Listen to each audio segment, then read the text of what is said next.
राज्यस्तरीय खरीप आढावा झाला, त्यामध्ये मी स्वतः हजर होतो. मी स्वतः आपल्या अकोला जिल्ह्याची मागणी तिथे मांडली की आम्हाला DAP जे खत आहे हे जास्त प्रमाणात पाहिजे, त्याची आम्हाला कमी पडू देऊ नये. ते सरकारने मान्य केलं आहे आणि ते आपल्याला अधिकचं आवंटन करणार आहे.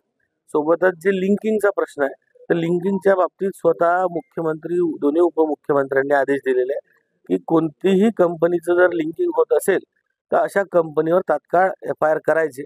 मी आजही SAOंना आदेश दिला की जर लिंकिंग करताना कोणी सापडलं तर कृषी केंद्रावर न करता त्या कंपनीवर आपण FIR केला पाहिजे. कारण कृषी केंद्र हा फक्त तो माणूस ते बियाणं विकणारा माणूस आहे आणि त्याला जर कंपनी लिंकिंगसाठी भाग पडत असेल तर त्याला नाईलाज होत असतो.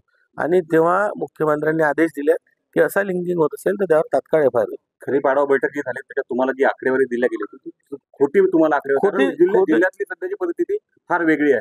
खोटी नव्हती, त्यामध्ये कन्फ्युजन होतं. बरेचदा शेतकरी बियाणं लावत असताना कोणी त्याचं बियाणं जास्त टाकते, कोणी कमी टाकते, काही त्याच्या व्हेरायटीनुसार पेरायची पद्धत असते, कोणी टोकन पद्धतीने लावते. त्यामुळे ह्या बियाण्याचं व्हेरिएशन जे होतं ते पकडलं गेलं नव्हतं. पण ते राज्यस्तरीय आढाव्यात ते आकडे सादर करत असताना आम्ही सुधारित आकडे त्यात सादर केले.